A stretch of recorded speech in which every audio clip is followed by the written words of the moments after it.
नमस्कार मंडळी, आपल्या अविरत या चॅनेलवर तुम्हा सर्वांचे पुन्हा एकदा स्वागत आहे. छत्रपती शिवाजी महाराज ज्यांनी स्वराज्याची मुहूर्तमेढ रोवली, हिंदवी स्वराज्याची संकल्पना प्रत्यक्षात आणली आणि शत्रूंच्या काळजाचा थरकाप उडवला. त्यांच्यानंतर छत्रपती संभाजी महाराज एक निडर योद्धा, एक महान शासक ज्यांनी प्राणपणाला लावून स्वराज्याची रक्षा केली. परंतु त्यांच्या बलिदानानंतर स्वराज्य एका कठीण वळणावर उभं राहिलं.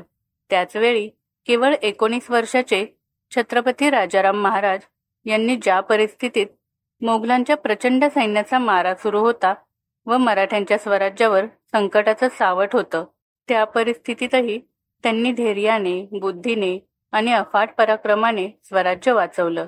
आजच्या या व्हिडिओमध्ये आपण त्यांच्या पुण्यतिथीनिमित्त जाणून घेणार आहोत त्यांच्या संघर्षमय जीवनाची गाथा व त्यांच्या अतुलनीय धैर्याची कहाणी. चला तर व्हिडिओला सुरुवात करूया.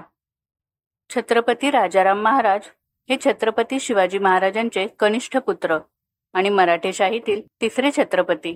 त्यांचा जन्म शिवपत्नी सोयराबाईंच्या पोटी दिनांक 24 फेब्रुवारी 1670 रोजी राजगडावर झाला.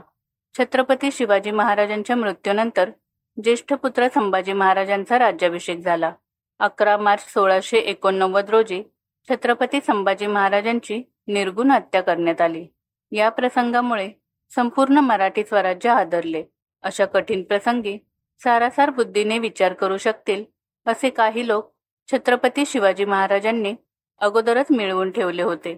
यांमध्ये रामचंद्र पंत अमात्य, संताजी घोरपडे, धनाजी जाधव, शंकराजी नारायण, प्रल्हाद निराजी इत्यादींचा समावेश होता. या सर्व मंडळींनी राजाराम महाराजांचा राज्याभिषेक केला. मोगलांच्या आक्रमणामुळे राजाराम महाराजांना रायगड सोडून जिंजीला जावे लागले.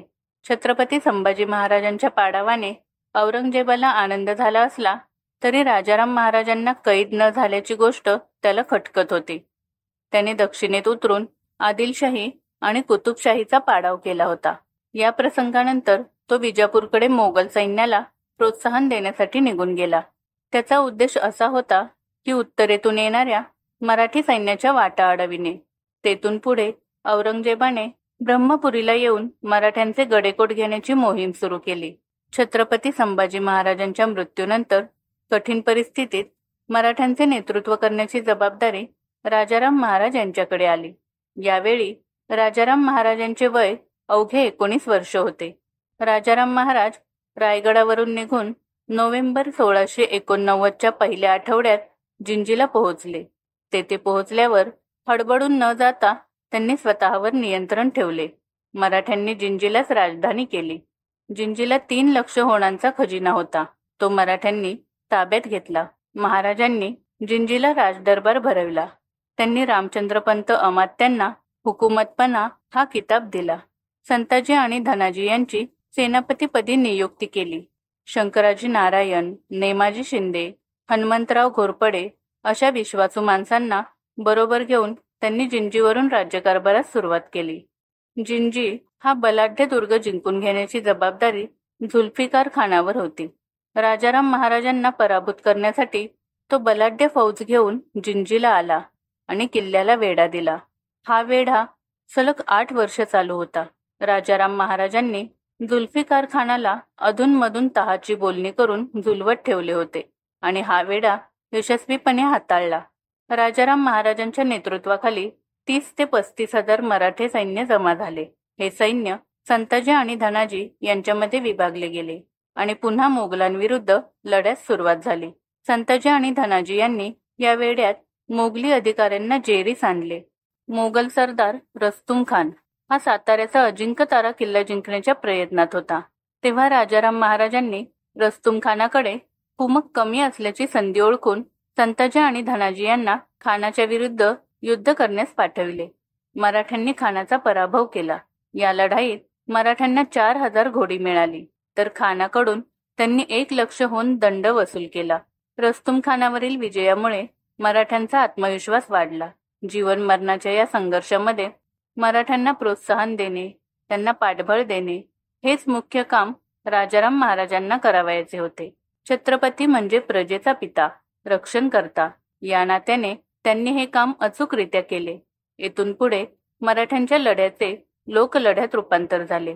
मराठ्यांनी रौद्र रूप धारण केल्याने पुढे मोगलांची बिकट अवस्था झाली.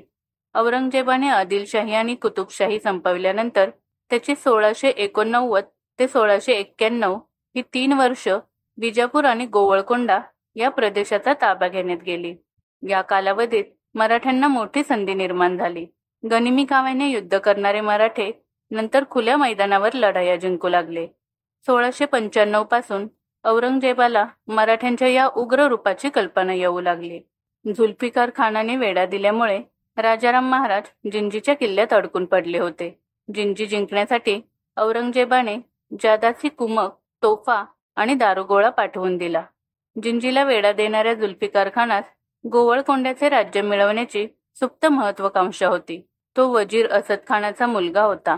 राजाराम महाराजांनी त्याला गोवळकोंड्याचे राज्य मिळवून देतो असे सांगत जिंजीच्या वेड्यात 7 ते 8 वर्ष काढली. जिंजीचा वेढा हे केवळ नाटक आहे ही गोष्ट सर्वांना माहीत झाली होती. राजाराम महाराजांनी राज्य मिळवून देण्याचे असेच आमिष कामबक्ष याला दाखवले होते. महाराजांनी थेट कामबक्षला पत्र लिहिले आणि त्याला सांगितले की तुला दिल्लीच्या तख्तावर बसवतो. या आमिषाला बळी पडून कामबक्ष याने असद खान आणि जुल्फिकार खान यांना कैद करण्याची योजना आखली. त्यामुळे मोगल सैन्यात खूप गोंधळाची स्थिती निर्माण झाली. याचाच फायदा घेऊन सर्व दिशांनी मराठी मोगलांवर तुटून पडले. महाराष्ट्रापासून ते जिंजी तंजावरपर्यंत मुघलांना विरोध करू शकेल असा एकमेव घटक हिंदुस्थानमध्ये शिल्लक राहिला होता तो म्हणजे मराठे. औरंगजेब उत्तरेकडील सरदारांकडून पैसे मागत होता, कारण मोगलांच्या सैन्याचे पगार थकले होते. एका वर्षात मोगलांकडील बरेच सैन्य, हत्ती, घोडे, उंट, खेचरे मारली जात होती. 27 वर्ष युद्धजन्य परिस्थितीमुळे 10-20 पैसे एक शेर मिळणारे धान्य 1 ते 2 रुपये शेर या दराने विकले जात होते. मोगल मराठा संघर्षाचे हे स्वरूप साधन सामग्री आणि सहनशक्ती यांची परीक्षा होती. सर्व मोगल सैन्य या प्रदीर्घ युद्धाला कंटाळले होते. मोगलांकडे साधन सामग्री प्रचंड होती, तर मराठ्यांकडे अफाट सहनशक्ती होती. शेवटी सहनशक्तीने साधन सामग्रीवर विजय मिळवला. अशा भयंकर परिस्थितीमध्ये मराठा सैनिकांच्या कुटुंबाचे संरक्षण करणे आवश्यक होते. ही जबाबदारी रामचंद्रपंत अमात्यांनी अचूकरित्या बजावली. बहुतांश मराठी कुटुंबियांना त्यांनी विशाळगडाच्या परिसरात आणि सह्याद्रीच्या खाली कोकणात सुरक्षित ठेवले. इकडे संताजी आणि धनाजी यांनी मिळून कासिम खान, अली मर्दा खान, इस्माईल खान, खानजादा खान, हिम्मत खान अशा मोगलांच्या अनेक नामवंत सरदारांचा पराभव करून त्यांना कैद केले. कासिम खान आणि हिम्मत खान हे मोगलांचे प्रथम दर्जाचे सेनानी मारले गेल्यामुळे मोगल सैन्यामध्ये एक भीतीचे वातावरण तयार झाले. जिंजीच्या वेढ्यातून राजाराम महाराजांनी स्वतःची योग्य वेळी सुटका करून घेतली आणि ते विशाळगडाला आले. विशाळगडावरून साताऱ्याला आल्यावर त्यांनी भविष्यातील मोहिमांची दिशा ठरवली. वराड आणि खानदेशवर हल्ले चढवायचे, बुऱ्हाणपूरच्या उत्तरेला माळव्यात हल्ले करायचे, म्हणजे मोगल सैन्य उत्तरेत निघून जाईल असे नियोजन करण्यात आले. तथापि राजाराम महाराजांचा सिंहगड किल्ल्यावर मृत्यू झाला. त्यामुळे वर उल्लेखलेली योजना प्रत्यक्षात येऊ शकली नाही.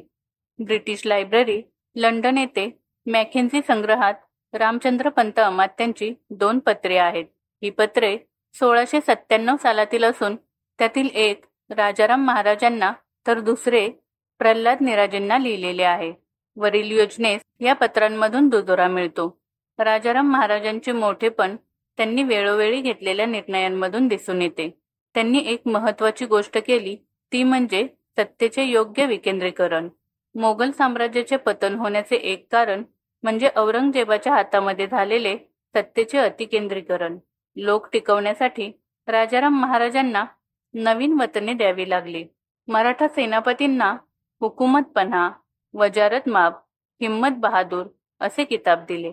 सरदारांना सरंजाम दिले, जहागिरा दिल्या.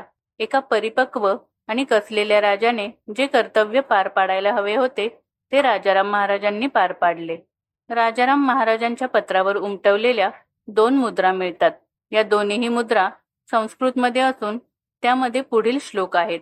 श्री प्रतिपचंद्र लेखेव वर्धिष्णु विश्ववंदिता शिवसुनोरीय मुद्रा राजा रामस्य राजते।